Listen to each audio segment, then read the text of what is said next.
Hello, good morning. At 6 a.m. na gumising na ako at kailangan kong mag-bake ng macaroni. Isa sa gusto ng anak ko ngayong babaunin. So, ayan, mag-umpisa na tayo.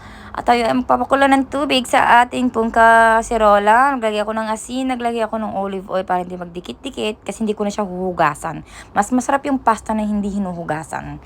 Tapos ito yung aantayin natin hanggang sa lumambot ng hindi siya al dente kasi ayaw nila ng matigas. Siyempre, Pilipino tayo eh.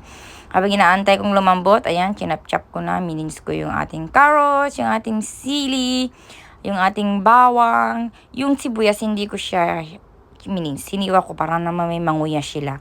Tapos, nilagyan ko siya ng Vienna sausage po yan.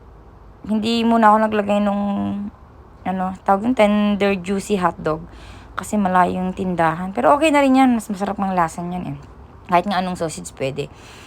Tapos noon, nagpainit ako ng kawali. Nilagyan ko ng olive oil. Tapos isang tablespoon siguro ng butter niyan. Tapos bawang sibuyas. Mekos-mekos.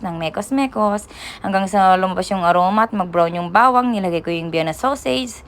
Nilagay ko na rin lahat. Yung sahog, yung gulay, yung ating corned beef. Dapat minced yan para lang maamoy kasi yung baka, sabi ng nanay ko, ayaw niya. So, nag-adjust kami.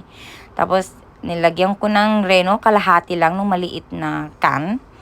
Tapos, minegos-megos ko. Nilagay ko na rin yung ating tomato sauce. 2 pack yan na yung maliliit. Yung pack na yan, hindi ko yan tinapon agad. Nilagyan ko muna ng tubig. Kasi sayang yung mga dumi kaya, Filipino style baga. O, ayan na. Nilagyan ko na nga ng tubig. Dinagdagan ko pa yan ng tubig, guys, para mas masarap. Nilagyan ko ng paminta. Nilagyan ko rin ng patis. Habang inaantay ko, grenade ko yung aking cheese. Eden cheese po yan.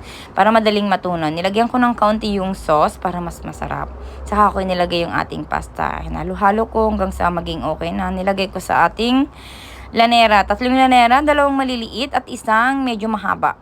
Kasi siya lang ang magkakasya sa ating air fryer. Kasi yung oven nandun sa taas. Hindi ko kasi masyadong ginagamit. Kapag kailangan ko, saka ko lang binababa.